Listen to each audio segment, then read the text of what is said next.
روشنی بلندیوں کا راستہ ہے یہ، جہالتوں کی ظلمتیں مٹائیں گے یہ عزم ہے، علم نور ہے، علم نور ہے۔ الحمدللہ رب العالمین والصلاة والسلام علی خاتم النبیین، اما بعد فاعوذ باللہ من الشیطان الرجیم، بسم اللہ الرحمن الرحیم۔ الصلاة والسلام علیک یا رسول اللہ، الصلاة والسلام علیک یا حبیب اللہ، الصلاة والسلام علیک یا نبی اللہ وعلی آلک و اصحابک یا نور اللہ۔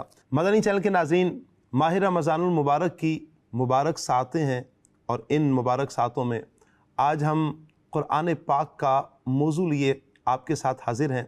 آپ سے گزارش کریں گے آپ ہمارے ساتھ رہیے اور ہمارا یہ پروگرام مکمل دیکھنے کی نیت کریں، انشاءاللہ علم دین کا ڈھیروں خزانہ ہمارے ہاتھ آئے گا۔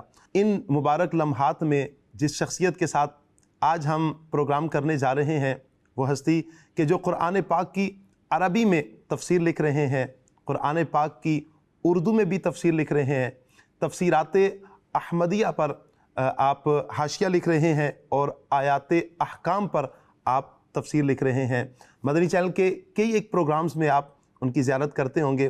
میری مراد استاذ العلماء مفتی علی اصغر صاحب، حضور آپ کو مرحبا کہتے ہیں پروگرام میں۔ آپ کو بھی، ہمارے ناظرین کو بھی ایڈوانس مبارک ہو رمضان کی۔ خیر مبارک، چونکہ ہمارا یہ پروگرام ریکارڈڈ پروگرام ہے، رمضان سے پہلے ریکارڈ ہو رہا ہے، اور جب ہمارے ناظرین دیکھ رہے ہوں گے تو وہ رمضان مبارک کی مبارک ساعتیں ہوں گی، اور رمضان مبارک کے مبارک جو لمحات ہیں وہ انہیں میسر ہوں گے، تو اس لیے ہم ایڈوانس مبارک دے رہے ہیں۔ ان تک جب پہنچے گی تو رمضان ہو چکا ہوگا، رمضان ہو چکا ہوگا۔ کیا بات ہے۔ مدنی چینل کے ناظرین، آئیے مفتی صاحب کی طرف ہم بڑھتے ہیں، اور قرآن پاک کے حوالے سے بہت ہی یونیک باتیں آپ سنیں گے۔ قرآن پاک کیا ہے، قرآن پاک کے حوالے سے، وحی کے حوالے سے بہت ساری معلومات انشاءاللہ آپ کو ملے گی۔ آپ ہمارے ساتھ رہیے گا۔ مفتی صاحب، قرآن پاک آج ہمارا موضوع ہے نور ہدایت میں۔ پہلے تو میں آپ سے ایک پرسنلی ایک سوال کرتا ہوں۔ آپ یہ ارشاد فرمائیں کہ اس پروگرام کا جو نام ہے نور ہدایت، یہ بھی آپ ہی کی طرف سے سلیکٹ کیا گیا ہے، نام آپ ہی نے عطا فرمایا، اس کی کوئی خاص وجہ ہے کہ آپ نے یہ نام دے دیا؟ دیکھیے ہمارا پروگرام ایک مذہبی پروگرام ہے، الحمدللہ، اور ہم قرآن و سنت کی باتیں آگے بڑھاتے ہیں۔ الحمدللہ، تو جو قرآن و سنت ہے یہ ہدایت ہی تو ہے۔ بے شک، یہ جو کتاب ہے یہ ہدایت ہے مومنین کے لیے، اور ہدایت کا سامان ہے۔ تو قرآن کی باتیں، حدیث کی باتیں، فقہ کی باتیں، یہ ہدایت کا نور ہے۔ واہ، تو یوں جو ہے، جو پیٹرن ہے ہمارا، جو فارمیٹ ہے، جو کچھ ہم بیان کرتے ہیں، تو یقینی طور پر یہ قرآن و حدیث کا نچوڑ ہوتا ہے۔ کیا بات ہے، ماشاءاللہ۔ مدنی چینل کے ناظرین، آپ نے وجہ بھی جان لی ہمارے اس پروگرام کا نام نور ہدایت کیوں رکھا گیا۔ مفتی صاحب، قرآن اور رمضان کا ہمیں ایک بڑا گہرا ایک تعلق نظر آتا ہے نارملی ہم جب دیکھتے ہیں، اس حوالے سے آپ کیا ارشاد فرماتے ہیں؟ دیکھیے قرآن پاک نے رمضان کا اور قرآن کا تعلق بیان کیا ہے۔ شہر رمضان الذی انزل فیہ القرآن، رمضان کا مہینہ وہ مہینہ جس میں قرآن نازل کیا گیا۔ صحیح، انا انزلناہ فی لیلۃ القدر، کہ ہم نے قرآن کو لیلۃ القدر میں نازل فرمایا۔ تو اس تعلق کو تو قرآن نے خود بیان کیا ہے، اور نبی مکرم صلی اللہ علیہ وسلم آپ جو ہے قرآن کے تعلق سے آپ کے معمولات تبدیل ہو جایا کرتے تھے۔ صحیح، حدیث مبارکہ میں آتا ہے کہ کان نبی صلی اللہ علیہ وسلم اجود الناس بالخیر، واہ، کہ آپ صلی اللہ علیہ وسلم سب لوگوں سے بڑھ کر سخی تھے۔ واہ، کان اجودا ما یکون فی رمضان حین یلقاہ جبریل، کہ رمضان مبارک میں جبریل امین آپ کے ساتھ قرآن کا دور کرنے آتے، واہ، آپ کی سخاوت مزید بڑھ جایا کرتی کیا تھی۔ بات ہے، تو نبی مکرم صلی اللہ علیہ وسلم کے اپنے معمولات سے یہ بات ثابت ہے کہ اس مہینے کے اندر قرآن کے تعلق سے آپ کے معمولات تبدیل ہو جایا کرتے تھے، اور خاص چونکہ قرآن کا مہینہ ہے۔ جی مفتی صاحب، میں یہاں پر ایک سوال کرتا ہوں، لوگوں کے ذہن میں ایک سوال آتا ہے کہ قرآن پاک یک مشت نازل ہونے کے حوالے سے کہا جاتا ہے، جیسے قرآن پاک ہم پڑھتے ہیں انا انزلناہ فی لیلۃ القدر، ہم نے قرآن کو لیلۃ القدر میں اتارا۔ اچھا، دوسری طرف ایک یہ بھی سوال ہوتا ہے کہ 23 سال کے عرصے میں قرآن پاک نازل ہوا ہے، یہ ان دونوں باتوں میں تضاد نہیں ہے؟ دیکھیے بڑا اچھا سوال کیا آپ نے۔ بظاہر بات چیزوں میں تضاد نظر آ رہا ہوتا ہے، لیکن جب ہم اس کی تفصیل میں جاتے ہیں تو ہم دیکھتے ہیں کہ تضاد اس میں نہیں ہوتا۔ صحیح، 23 سال کے عرصے میں قرآن نازل ہوتا رہا. 23 سال کے عرصے میں. قرآن کا ایک بڑا مقصد تعلیم اور تربیت ہے. صحیح. تو تعلیم اور تربیت کا یہ تقاضا تھا کہ اس قوم پر جس پر قرآن نازل ہو رہا ہے اس کے احوال کے اعتبار سے، موقع محل کے اعتبار سے آیات مبارکہ نازل ہوتی رہیں. جی. لوگ آ کر سوال کرتے تھے، بعض اوقات کوئی وقوع پیش آتا تھا، کوئی مشکل پیش آتی تھی، کوئی غزوہ ہوتا تھا، کسی مکاری کا ظہور ہونے والا ہوتا تھا، اس پر پہلے ہی خبردار کر دیا جاتا تھا. تو ڈیفرنٹ وجوہات تھیں کہ 23 سال کے عرصے میں قرآن پاک کی آیات نازل ہوتی رہیں. صحیح. لیکن لیلۃ القدر میں نازل ہوا. جی. اس کا کیا مطلب ہے؟ قرآن اللہ کا کلام ہے، اللہ کا کلام ازلی ہے. ایسا نہیں ہے کہ اللہ نے اسی موقع پر خطاب کیا ہے جس موقع پر وہ واقعہ پیش آیا. صحیح. بلکہ اللہ تو جانتا تھا کہ کیا ہونے والا ہے. جی. تو قرآن اللہ کے کلام کا نام ہے. صحیح. یعنی جو ہم مصحف میں دیکھتے ہیں جی کتابی شکل یہ تو میں نقوش ہیں. جی. حقیقتاً جو قرآن ہے وہ اللہ کا کلام ہے. اللہ کا کلام اللہ کی صفت ہے. اللہ کی صفت قدیم ہے، ازلی ہے. صحیح. اب یہ جو قرآن ہے اللہ رب العزت نے سب سے پہلے لوح محفوظ پر اس کلام کو منتقل فرمایا. جی. اور اس کے بعد آسمان دنیا پر جی. لیلۃ القدر کی رات کو اس قرآن کا نزول کیا گیا. اور پھر وہاں سے حضرت جبریل امین حسب موقع آیات لے کر نازل ہوتے رہے. اچھا یہ بھی ایک بڑا لطف ہے جی. کہ ہم دیکھتے ہیں کہ قرآن پاک کی پہلی صورت سورہ فاتحہ، جی. پھر سورہ بقرہ ہے. جی. اب سورہ بقرہ کی کوئی آیت ہے جہاں لکھی ہوئی ہے وہ ضروری نہیں کہ وہ اس کے بعد جو آیت ہے اس سے پہلے نازل ہوئی ہو. عین ممکن ہے کہ وہ آیت اس کے بعد نازل ہوئی اس کے ہو، بعد نازل آئی. جیسا کہ آیت نمبر 281 سورہ بقرہ کی. جی. قرآن پاک کی نازل ہونے والی سب سے آخری آیت ہے. اچھا. سب سے آخری آیت ہے. باقاعدہ حدیث پاک موجود ہے جی. کہ اسے آیت مداینہ، یعنی اس کے بعد جو آیت ہے آیت نمبر 282 وہ قرض کے متعلق ہے. آیت مداینہ کہ آیت مداینہ اور آیت ربا کے درمیان رکھا جائے. صحیح. تو بعض صورتیں جو ہیں ہمیں مصحف میں جس جگہ پر نظر آتی ہیں ضروری نہیں کہ یہ مثال کے طور پر پہلی آیت اقرا بسم ربک الذی خلق ہے، جی. لیکن حالانکہ یہ 30ویں تیسرے پارے میں تو قرآن کے نزول کی ترتیب الگ ہے. جی. اور قرآن جو مصحف میں مرتب ہوا نبی مکرم صلی اللہ علیہ وسلم نے کیا. صحیح. نمازوں میں پڑھا جاتا تھا. تو پیارے آقا علیہ السلام نے خود اپنی حیات طیبہ ہی میں فرما دیا تھا کہ کون سی آیت کس جگہ پر ہے، کون سی صورت کس نمبر پر آئے گی. تو قرآن پاک کے نازل ہونے کے تعلق سے صرف یہی نہیں کہ ایک بارگی میں نازل ہوا یا 23 سال میں نازل ہوا، نزول کے اعتبار سے اور بھی کئی چیزیں ہیں جن کا جاننا ہمارے لیے ضروری ہے. کیا بات ہے. اچھا مفتی صاحب، کیا قرآن کے مختلف لہجے بھی ہیں یا بس ایک ہی لہجہ ہے جو ہمارے ہاں جیسے ہم دیکھتے ہیں، سنتے ہیں، پڑھتے ہیں؟ دیکھیے لہجے کے حوالے سے دو بحثیں ہیں. جی. ایک تو قرأت صبا ہے جی. اور ایک بحث یہ ہے کہ قرآن جب نازل ہوا تو مختلف قبائل تھے. مثال کے طور پر طائف میں رہنے والے لوگوں کا الگ لہجہ تھا. صحیح. تو مدینہ منورہ میں رہنے والے لوگوں کا الگ لہجہ تھا. تو پھر قریش قبیلے کا الگ لہجہ ہے، فلاں قبیلے کا الگ لہجہ ہے. ٹھیک ہے. اور پھر جب اسلام جو پھیلنا شروع ہوا اور آگے جو فتوحات ہوئی حجاز سے باہر جب نکلتا ہے اسلام، جی. فتوحات ہوتی ہیں تو ان لوگوں کے لہجے الگ تھے. صحیح. تو حضرت عثمان غنی رضی اللہ تعالیٰ عنہ نے کیا کیا؟ آپ نے یہی کیا کہ قرآن کو جو قریش کا لہجہ تھا جی. اس کے تعلق سے سارے لہجے ختم کر کے قرآن کی تدوین فرمائی. واہ. یعنی اسی لہجے پر رہے گا کہ بعض حروف کا بھی بعض اوقات فرق تھا کہ ایک حروف کو حرف ایک ہی ہے جی. لیکن اس کے لکھنے کا سٹائل چینج ہو جاتا ہے، اس کے بولنے کا انداز چینج ہو جاتا ہے. آج بھی آپ دیکھیں جی. ہم جاتے ہیں مکہ مکرمہ میں، طواف ہو رہا ہوتا ہے، جی. جو مصری لوگ آتے ہیں وہ دعا کر رہے ہوتے ہیں اللہم ربنا آتینا فی الدنیا، پھر کہتے ہیں ادخلنا فی الجنہ. جی. گاف پڑھتے ہیں. جیم کو گاف پڑھتے ہیں جی. کہ ہمیں جنت میں داخل فرما. جی. اب قرآن تو ہے نہیں، دعا ہے، جی. تو وہ دعا اپنے لہجے میں پڑھتے ہیں. صحیح. آج بھی جو اہل یمن ہے جی. وہ قاف 2 نقطے والا جی. اس کو گاف پڑھتے ہیں. گاف پڑھتے ہیں. گالا رسول اللہ صلی اللہ علیہ وسلم. تو لہجوں کا فرق تو آج بھی موجود ہے. صحیح. تو ایک ہی لہجے پر جو ہے نا وہ لاک کر دیا گیا کہ بھئی کیونکہ عجم میں بھی جانا ہے، عجمی کس طرح پہچانیں گے، اس قبیلے کو فالو کریں یا اس قبیلے کو فالو کریں. تو حضرت عثمان غنی رضی اللہ عنہ نے جو کام کیا وہ تھا لہجوں کے اعتبار سے ایک ہی لہجے پر، اس لیے ہم کہتے ہیں مصحف عثمانی، یعنی اس میں اس کا رسم الخط، اس کے لہجے، اس کی قرات کا ایک ہی انداز ہے۔ ماشاءاللہ مدنی چینل کے ناظرین، مفتی صاحب نے بڑے احسن انداز میں ہماری رہنمائی فرمائی ہے قرآن کے لہجوں کے حوالے سے۔ مفتی صاحب ایک اور اعتبار سے میں آپ سے رہنمائی چاہوں گا کہ قرآن کو الہامی کتاب کہا جاتا ہے، اسے کیوں الہامی کتاب کہا جاتا ہے؟ صرف قرآن کو الہامی کتاب نہیں کہا جاتا، اور بھی کچھ کتابیں، توریت ہے، زبور ہے، انجیل ہے، انہیں بھی الہامی کتاب کہا جاتا ہے۔ الہامی کا مطلب یہ ہے کہ یہ کسی بندے نے نہیں لکھی، اللہ کی طرف سے نازل کردہ ہے۔ صحیح۔ اصل میں الہام، وحی، یہ مختلف الفاظ ہیں۔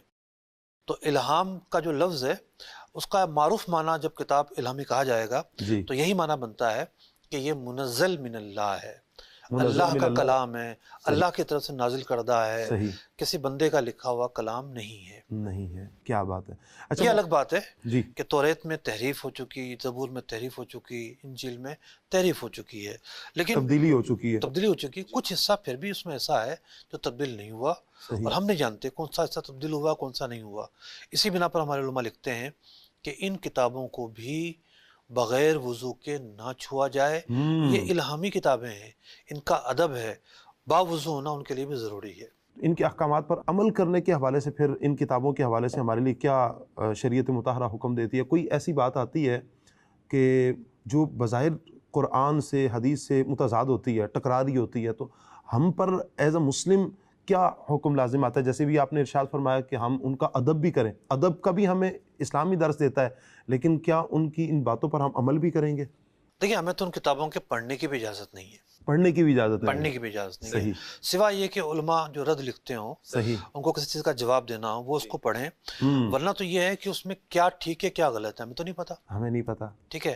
کچھ مشترکات ہوتی ہیں، مثال کے طور پر کسی بھی الہامی کتاب میں آپ کو آج بھی نہیں ملے گا کہ زنا جائز ہے یا جھوٹ جائز ہے یا دھوکہ جائز ہے، ان مشترکات کا کوئی انکار نہیں ہے، لیکن اس کے علاوہ بہت ساری ایسی باتیں ہیں جو اللہ کی طرف منسوب کی گئی ہیں، ہو سکتا ہے وہ تحریف شدہ ہوں، تو ایک عام آدمی کو تو ان کتابوں کے پڑھنے کی بھی اجازت نہیں ہے، کیا جائے یہ کہ وہ اس کو تفصیل سے اور ڈیٹیل سے مطالعہ کرے۔ جی، بہرحال مدنی چینل کے ناظرین، تورات شریف، انجیل یا زبور شریف جب ہمارے سامنے ہوں، کبھی سامنے آتی ہیں، تو ہمارے لیے حکم یہی ہے کہ ہم ان کا ادب کریں گے، باوضو اگر چھونے کی ضرورت پیش آتی ہے تو ہم باوضو چھوئیں گے، جیسے مفتی صاحب نے ہماری رہنمائی فرمائی ہے کہ ہم ان کو پڑھیں گے نہیں۔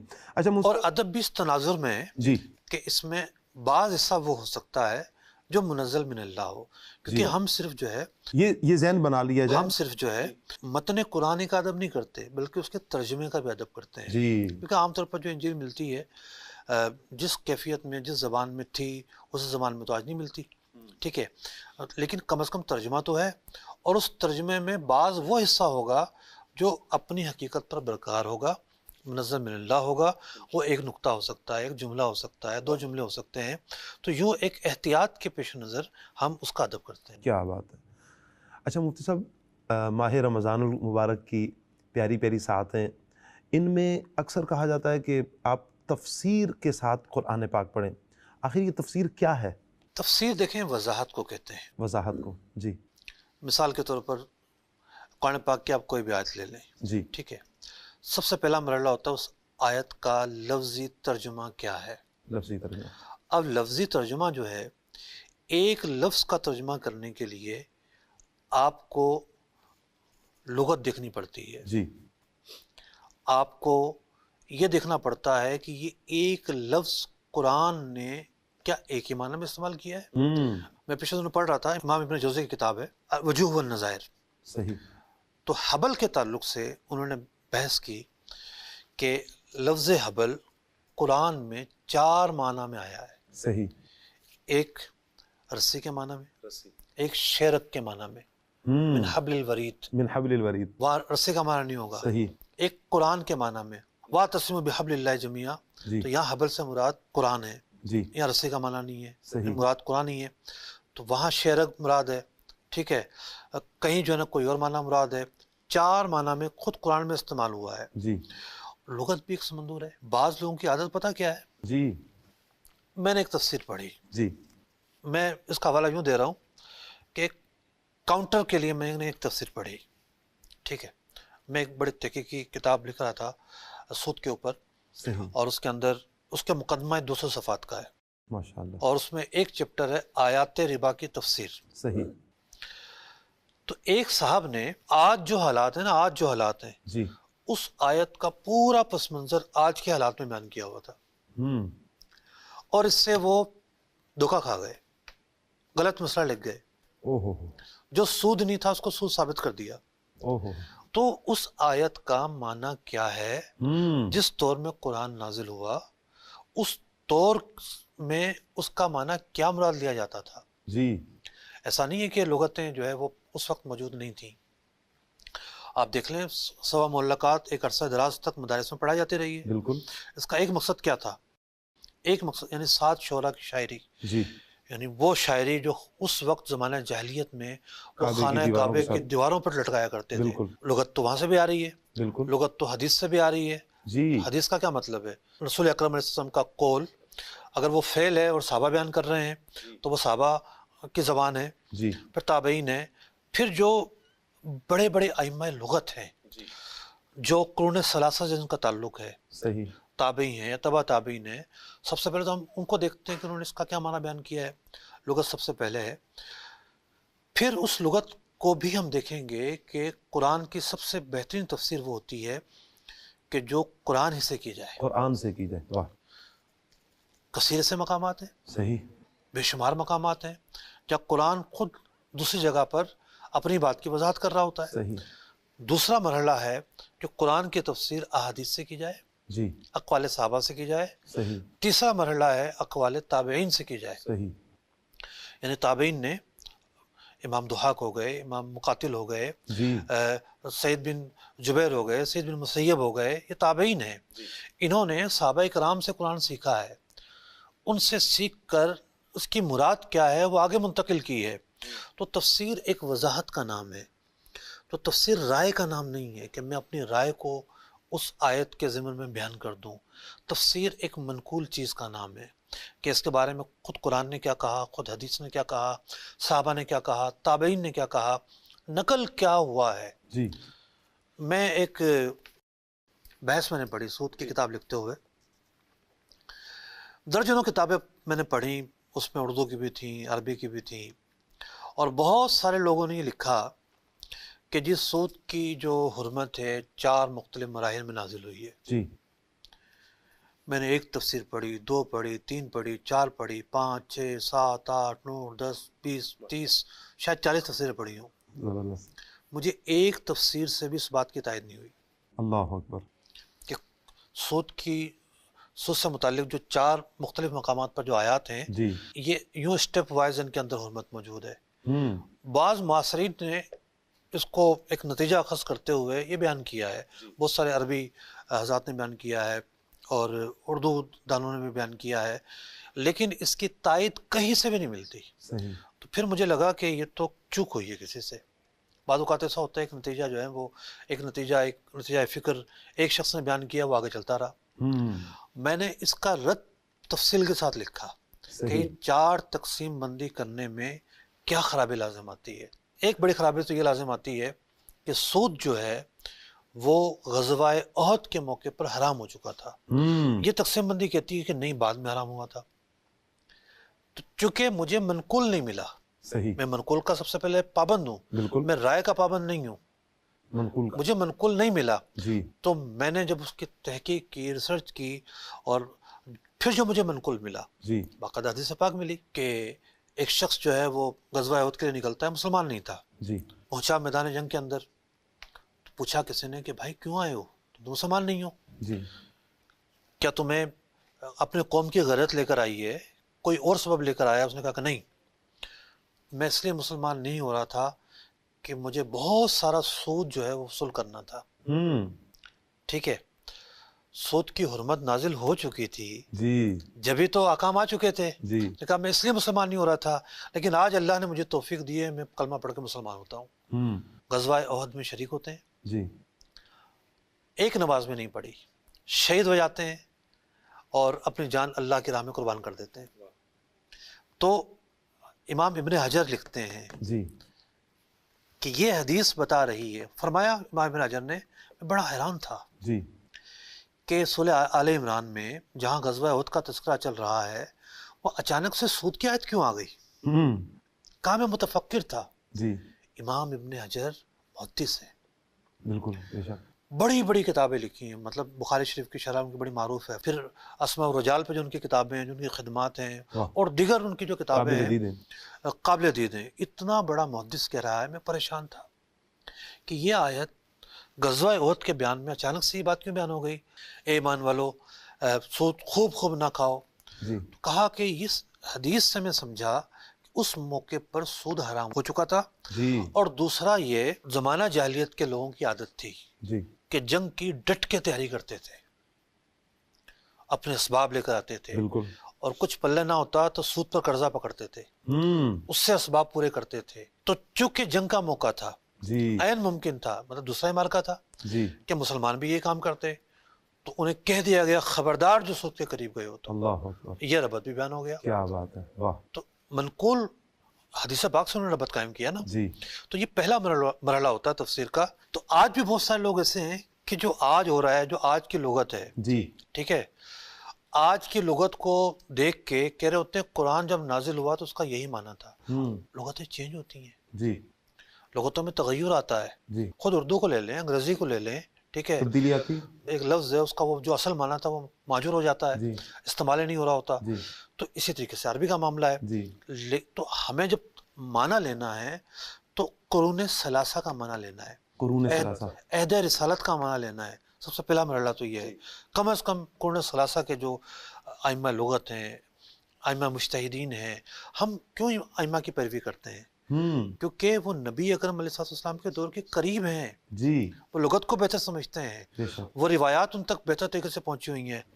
بھئی کوئی حدیث ضعیف قرار پاتی ہے کسی ایک 5ویں 6ٹھے 7ویں راوی کی وجہ سے. جی جو قرون ثلاثہ کے لوگ ہیں وہ راوی اس وقت تو موجود ہی نہیں تھا، بالکل ان تک تو زیادہ صحت مند مواد پہنچا ہے. بالکل. اب پھر آپ اس کو بھی دیکھیں نا کہ ایک ہی مواد ہے. جی امام شافعی مصر میں بیٹھے ہوئے ہیں، امام مالک مدینہ منورہ میں بیٹھے ہوئے ہیں، امام اعظم ابو حنیفہ جو ہے وہ بغداد شریف میں بیٹھے ہوئے ہیں. یہاں الگ صحابہ موجود ہیں، ان کے شاگرد موجود ہیں.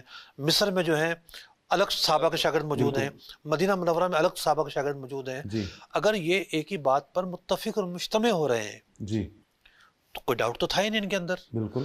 تو یوں بعض ایسی حدیث جو آگے جا کے ان میں ذوف آیا، جی عین ممکن ہے پہلے ذوف نہیں تھا، پہلے ذوف نہیں تھا، آگے جا کر. اور اس کے بہت سارے شواہد ہیں.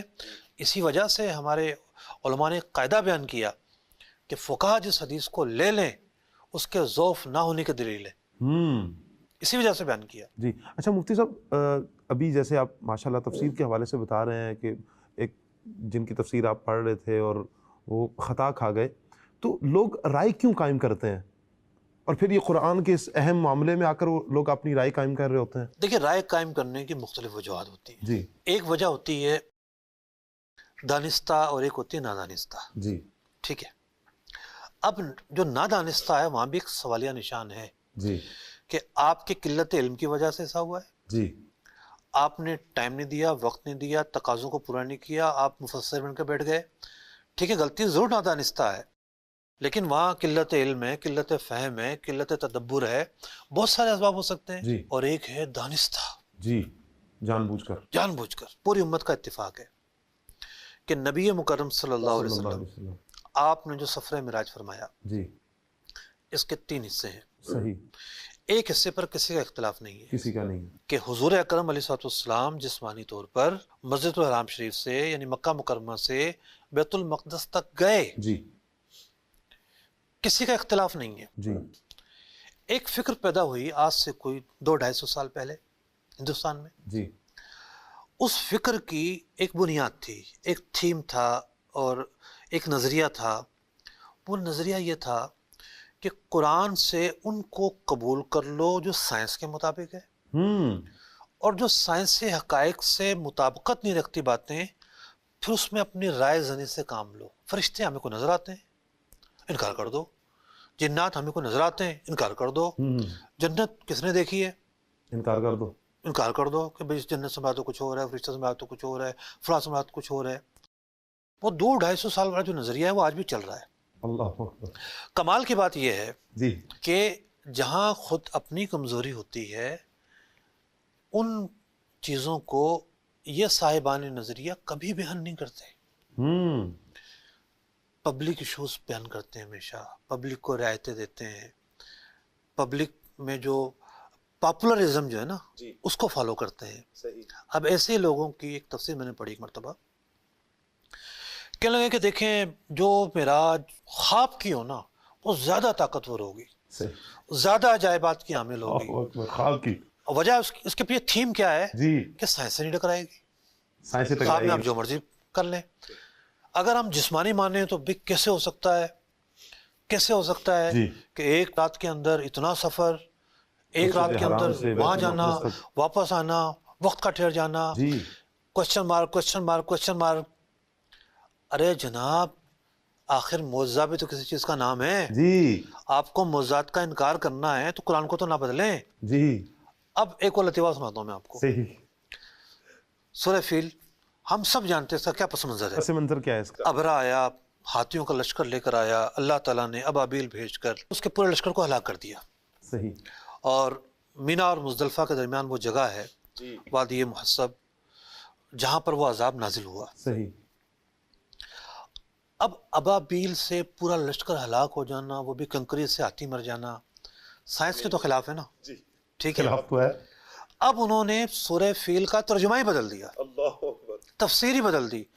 کہنے لگے اصل میں تو وہ ابابیل آندھی کو بھی بولتے ہیں عربی میں، اور وہ اصل میں یوں تھا کہ وہ حج کا موقع تھا، اور وہ کیا ہوا کہ جب وہ آیا تو لوگ تیش میں آ گئے، پھر آندھی چلی اور لوگوں نے پتھر مارے اٹھا اٹھا کے، لوگ تیش میں آ گئے، تو یوں آندھی اور پتھر دونوں کے ساتھ جمع ہوئے، تباہی تو یہاں سے آئی. یہ تفسیر کی گئی. حالانکہ وہ یہ بھول گئے کہ وہاں لفظ ابابیل سے پہلے بھی ایک لفظ لکھا ہوا ہے، جی طیرن ابابیل. طیرن ابابیل. ابابیل کو متعین کیا طیرن نے کہ اللہ تعالیٰ نے ایک پرندہ بھیجا. طیرن پرندے کو کہتے ہیں جس کو ابابیل کہتے ہیں، اس پرندے کا نام ابابیل تھا. جی. اب آپ یہ دیکھیں، آپ حیران نہیں ہو رہے ہوں گے ایسی تفسیر بھی کوئی کر سکتا ہے. کر رہے ہیں. آج بھی ٹی وی پہ بیٹھتے ہیں. جی. آج بھی جناب ایسے مفکرانہ انداز میں باتوں کو بیان کرتے ہیں، لیکن وہ ایک تھیم کو لوگوں کے جذبات کے ساتھ نہیں کھیلا جاتا. نہیں جذبات سے نہیں کھیل رہے. جی جذبات سے نہیں کھیل رہے، وہ لوگوں کو اپنی رائے کا تابع بنا رہے ہیں، اور ان موضوعات کو کبھی بھی ڈسکس نہیں کریں گے جی کہ بھئی آپ کی تفسیر کی بنیاد کیا ہے. جی رائے سائنس کی مخالفت نہ ہو جائے. قرآن تو الہامی کتاب ہے، جی وہی پر مشتمل ہے. آپ تو معجزات کا انکار کر رہے ہیں، اور آپ نے تو قرآن کو بدل دیا ہے، قرآن کی معنی کو بدل دیا ہے، قرآن کے پس منظر کو بدل دیا ہے. اتنا بڑا ظلم، جی اتنی بڑی تحریف. اب آپ اندازہ لگائیے، آپ نے پوچھا تھا رائے زنی سے لوگ کیوں کام لیتے ہیں، جی تو اس کے پیچھے تھیوریز ہوتی ہیں، اس کے پیچھے نظریات ہوتے ہیں. تو یہ دانستہ معاملات ہیں. اچھا مفتی صاحب، کیا رائے کسی کو قائم کرنے کی بھی اجازت ہے؟ دیکھیے نتیجے اور استدلال میں تو رائے قائم ہوتی ہے. جی ٹھیک ہے. ایک معنی مفہوم ہے، قرآن پاک نے بیان کر دیا. ٹھیک ہے. اب اس سے دو تین احتمال اس کے اندر ہے. مثال کے طور پر ٹھیک ہے، اب اس دو تین احتمال کے اندر مثال کے طور پر ولا تعاونوا علی الاسم والعدوان، کہ گناہ کے کام پر تعاون نہ کرو، مدد نہیں کرو. ایک جنرل فارمولہ ہے. جی بھی آپ اس کے اندر یہ کام بھی داخل ہے، یہ کام بھی داخل ہے، یہ کام بھی داخل ہے. اب ہم دیکھیں گے گناہ کا جو بھی کام ہوگا اس کو اس نہیں کہ اس ممانعت کے اندر داخل کرتے رہیں گے. جی ایک رائے یہ ہے، لیکن اس کی بنیاد استدلال ہے. جی اس کی بنیاد جو اصول قرآن نے بیان کیا اس اصول کو لے کر چیزوں کو اس کے اندر داخل کرنا ہے. تو یوں بعض مواقع پر ایک آیت کے دو تین معنی بیان ہو رہے ہوتے ہیں، عمومی پس منظر بیان ہو رہا ہوتا ہے، تو وہاں استدلال کے اعتبار سے رائے قائم ہوتی ہے. ایک ہوتی ہے آیت کا وہ معنی کہ جو خود قرآن کے خلاف ہو، خود احادیث کے خلاف ہو، اجماع امت کے خلاف ہو، یا جمہور کے خلاف ہو. ائمہ اربعہ نے جو معنی مفہوم بیان کیا، اہل جمہور نے جو معنی مفہوم بیان کیا، اس کے خلاف ہو. تو ایسی رائے کا کیسے اعتبار کیا جا سکتا ہے؟ مفتی صاحب، رائے کے حوالے سے ہماری بات چل رہی ہے. ایک اور میں آپ سے سوال کروں گا. قرآن پاک کی ایک آیت مبارکہ ہے اطیعوا اللہ و اطیعوا الرسول، اللہ کا کہا مانو اور رسول کا کہا مانو. اچھا، یہاں پر ایک نظریہ یوں بھی پیش کیا جاتا ہے، یا یوں بھی رائے قائم کی جاتی ہے یا کی گئی ہے رائے ایسی قائم کہ رسول کہا گیا ہے یہاں پر کوئی بھی آ سکتا ہے. اس رسول میں صدیق اکبر رضی اللہ تعالیٰ عنہ بھی شامل ہیں, حضرت عمر ہے, یعنی جس کا جو زمانہ آتا رہا یہاں تک کہ قیامت تک آنے والے وہ اس رسول کے اس لفظ میں داخل ہوں گے جو دین کی تبلیغ کر رہے ہیں, دین کا کام کر رہے ہیں. تو کیا اس طرح کی رائے ہم لے سکتے ہیں؟ اور یہ رائے جو لی گئی ہے یہ نری رائے ہے, نیری رائے گمراہ ہے, کن رائے ہے, اللہ اکبر, جہنم میں لے جانے والی رائے ہے. اللہ اللہ اللہ. یہ وہ رائے ہے جو خود قرآن کے خلاف ہے. یہ وہ رائے ہے جو اجماع امت کے خلاف ہے. رسول سے مراد یہاں پر نبی مکرم صلی اللہ علیہ وسلم صاحب شریعت ہے. ٹھیک ہے جی, اللہ نے آپ پر شریعت نازل کی ہے. بے شک, ٹھیک ہے, حضور کا کہا اللہ ہی کا کہا ہے. بے شک, تو اس لیے فرمایا گیا کہ اللہ کی اطاعت کرو, رسول کی اطاعت کرو. یعنی رسول جو کچھ بتاتے ہیں وہ اللہ کے کہے سے بتاتے ہیں. وما ينطق عن الهوى ان هو الا وحی یوحى, کہ رسول جو بھی فرماتے ہیں ان پر وہی نازل ہوتی ہے, وہی کو آگے منتقل کرتے ہیں. جی, تو لفظ رسول سے کیا مراد ہے؟ جی, لفظ رسول سے مراد نبی مکرم صلی اللہ علیہ وسلم ہیں, ورنہ تو وہ جو ختم نبوت کے ڈاکو ہیں جی, ان کا کیا ہوگا جو کہتے ہیں اصل میں حضور خاتم النبیین تو ہم بھی مانتے ہیں, ایک آپ کے پاس مہر ہے, جاہلانہ مانا, گمراہ کن مانا, کفریہ مانا. جی, امام غزالی نے لکھا کہ خاتم النبیین کے معنی میں دوسرا احتمال پیش کرنا یہ کفر ہے. اللہ اکبر. کہتے ہیں آپ کے پاس تو ایک مہر ہے جو آپ بعد میں آنے والوں پر لگاتے ہیں. استغفر اللہ. دیکھیں یہ بھی ایک تعویل ہے, تعویل ہے, رائے ہے یہ بھی ایک, بالکل, لیکن یہ وہ رائے ہے جو کفریہ رائے ہے, کفریہ رائے ہے, جو نبوت کا دروازہ کھول دیتی ہے, اسلام کی دیواریں گرا دیتی ہے, پوری عمارت کو تہس نہس کرنے کا پیغام دیتی ہے. رائے ہے نا یہ رائے ہے. تو ہم یہی کہتے ہیں کہ بھائی قرآن کی تشریح, تفسیر, توضیح رائے سے نہیں ہو سکتی. جی, قرآن نے اس کا کیا معنی بیان کیا؟ جی, رسول کا مطلب خاتم النبیین کا یہ معنی بیان کیا نا حضور نے کہ لا نبی بعدی, لا نبی بعدی, میں خاتم النبیین ہوں, میرے بعد کوئی نبی نہیں آئے گا. تو جن لوگوں نے وہ مہر اور مہر لگانے والے دوسروں پر یہ کر کے بیان کیا, تو احادیث نے, قرآن نے, اجماع امت نے ان کے موقف کو رد کر دیا.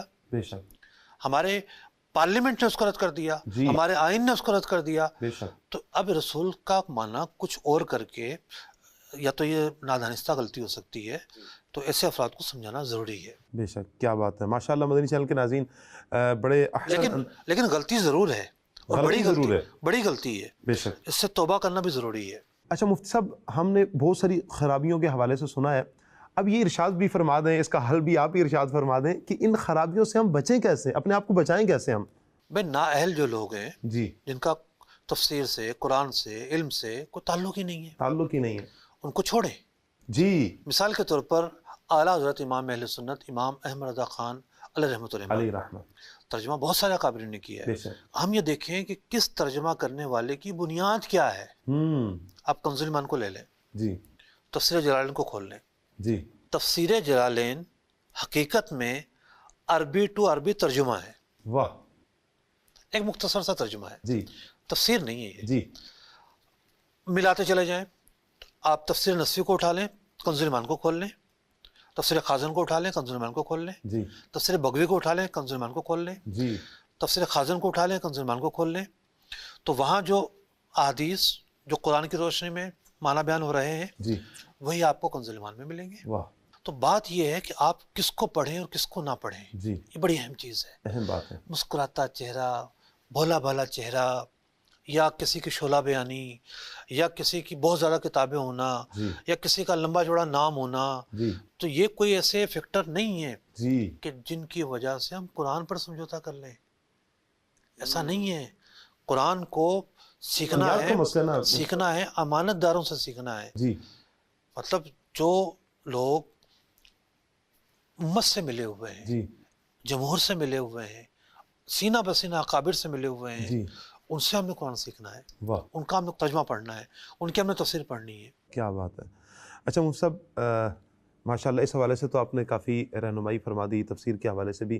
وحی کے حوالے سے میں آپ سے سوال کرنا چاہتا ہوں, وحی کسے کہتے ہیں؟ دیکھیے وحی اللہ کے کلام کو کہتے ہیں. اللہ کا کلام. اللہ کا جو کلام ہے اس کی کئی صورتیں ہیں, 3 صورتیں علماء نے بیان کی ہیں, پھر اس کے نوعیتیں اور بھی بہت ساری ہیں, لیکن بنیادی یہ 3 صورتیں ہیں. مثال کے طور پر اللہ تعالیٰ نے حضرت موسیٰ علیہ السلام سے کلام فرمایا، جی، بغیر کسی واسطے کے کلام فرمایا، بغیر واسطے کے، نہ جبریل امین تھے نہ کوئی اور تھا۔ جی نبی مکرم صلی اللہ علیہ وسلم معراج پر تشریف لے گئے، جی، وَأَوْحَى إِلَىٰ عَبْدِهِ مَا أَوْحَىٰ، اللہ نے اپنے بندے سے کلام کیا جو کلام کیا۔ واہ، ابہام جو ہے تجسس پیدا کرتا ہے۔ جی ایک بیان جاری ہوتا ہے، فلاں صدر فلاں سے ملا، ایک جملہ جاری ہوتا ہے، جی باہم دلچسپی کے امور پر تبادلہ خیال کیا گیا۔ جی جہاں ڈیٹیل نہیں بتانی ہوتی وہاں یہ جملے بیان ہوتے ہیں نا، تو ہم بلا تشبیہ سمجھنے کے لیے فَأَوْحَىٰ إِلَىٰ عَبْدِهِ مَا أَوْحَىٰ، اللہ نے کلام کیا اپنے بندے سے جو کلام کیا۔ اب یہاں تفصیل بتانا مقصود نہیں ہے، یا نوعیت بتانا مقصود نہیں ہے، جی یا کیف بتانا مقصود نہیں ہے، جی یہاں یہ بتانا مقصود ہے کہ یہ راز و نیاز کی باتیں ہیں، جی، یہ محب و محبوب کی باتیں ہیں۔ کیا بات ہے، اللہ تعالیٰ نے کلام کیا، واہ، نہ جبریل امین ہے نہ کوئی واسطہ ہے، ٹھیک ہے، تو کلام کی ایک صورت یہ ہے۔ جی دوسری صورت یہ ہے کہ کسی فرشتے کے واسطے سے کلام بھیجا جائے۔ جی اچھا، جبریل امین جب بھی آئے ہیں قرآن وہی لے کر آئے ہیں، واہ، لیکن نبی مکرم صلی اللہ علیہ وسلم پر اور دیگر انبیاء پر بھی، انبیاء اور رسول پر بھی جو وحی نازل ہوتی رہی، ہر وحی قرآن یا کتاب یا آیت نہیں ہوتی۔ صحیح، بہت ساری وحیاں نازل ہوئی ہیں، حضرت اسرائیل علیہ السلام بھی وحی لے کر نازل ہوتے رہے نبی مکرم صلی اللہ علیہ وسلم پر، لیکن قرآن پاک صرف اور صرف حضرت جبریل امین کے واسطے سے ہی آیا ہے۔ جی اچھا، اور ان کے واسطے کے بغیر بھی آیا ہے، جی، مطلب سورہ بقرہ کی جو آخری 2 آیات ہیں، یہ شب معراج بغیر کسی واسطے کے عطا کی گئی، تحفہ آپ کو عطا کیا گیا، جی لیکن اس کا پھر اعادہ بھی ہوا، جی، جبریل امین کے واسطے سے بھی یہ نازل ہوئی۔ اب ایک تیسری صورت، انبیاء کے جو خواب ہیں وہ بھی وہی ہیں۔ جی، تو یہ 3 صورتیں ہوتی ہیں، خواب کے علاوہ بھی کچھ صورتیں بنتی ہیں۔ مثال کے طور پر نبی مکرم صلی اللہ علیہ وسلم جو ہیں، ایک گھنٹی کی آواز آتی تھی آپ کو، جی اور اس کے ذریعے جو ہے وہ پیغام آپ تک پہنچتا تھا۔ جی، تو بنیادی طور پر یہ 3 طریقے ہیں جن تک اللہ کا کلام انبیاء اور رسول تک پہنچتا ہے، اور انہی کو وہی کہتے ہیں۔ صحیح۔ اچھا مفتی صاحب، ہمارے ہاں نا ایک سوال یہ کیا جاتا ہے، قرآن صحیفہ، قرآن صحیفہ، تو ان دونوں میں فرق کیا ہے؟ قرآن اور صحیفے میں فرق کیا ہے؟ دیکھیے، 4 تو کتابیں ہیں، جی توریت، انجیل، زبور، قرآن پاک، جی، اور جو صحائف ہیں، صحائف کم و بیش 100 ایسے انبیاء گزرے ہیں جن پر نازل ہوئے ہیں۔ صحیح، قرآن پاک کہتا ہے نا صحف ابراہیم و موسیٰ، جی، تو صحائف جو ہیں وہ بھی نازل ہوئے ہیں، قرآن بھی نازل ہوا ہے، یعنی وہ بھی اللہ پاک کی طرف سے ہی نازل شدہ ہے، اللہ پاک کی طرف سے نازل، کلام وہ بھی اللہ پاک اللہ کا کا ہے۔ کلام ہے، اللہ کا پیغام ہے، وہی پر مشتمل ہے۔ صحیح۔ مدنی چینل کے ناظرین، آج ہم نے مفتی صاحب سے کچھ سوالات کیے قرآن کے حوالے سے، رمضان اور قرآن کا آپس میں ایک تعلق، پھر رائے کے حوالے سے بڑی پیاری اور مفید معلومات ہمیں مفتی صاحب سے سیکھنے کو ملی ہے۔ اللہ پاک سے دعا ہے اللہ پاک ہمیں وہی تفسیر پڑھنے کی توفیق عطا فرمائے اور اسی کو فالو کرنے کی توفیق عطا فرمائے جو قرون ثلاثہ سے، صحابہ سے، اجماع امت سے جو چلتی آ رہی ہے، اور جو علماء، جو مفسرین اسی تفسیر کو لیے آگے بڑھے اور ہم تک پہنچائی۔ اللہ پاک ہمیں اسی تفسیر پر عمل کرنے کی توفیق عطا فرمائے اور اسی کو لے کر اپنی زندگی کو سنوارنے کی اللہ پاک توفیق عطا فرمائے۔ قرآن سے ہمارا تعلق مضبوط ہونا چاہیے۔ نور ہدایت ہمیں قرآن سے ملے گی، نور ہدایت ہمیں حدیث سے ملے گی، نور ہدایت ہمیں اجماع امت سے ملے گی، نور ہدایت ہمیں جمہور اور سواد اعظم کی پیروی ہی سے ملے گی۔ اللہ پاک سے دعا ہے اللہ پاک آج کا ہمارا یہ پروگرام اپنی بارگاہ میں قبول فرمائے۔ آمین بجاہ خاتم النبیین صلی اللہ علیہ وسلم۔ صلو علی الحبیب صلی اللہ تعالی علی محمد صلی اللہ علیہ وسلم۔ علم روشنی بلندیوں کا راستہ ہے، یہ جہالتوں کی ظلمتیں مٹائیں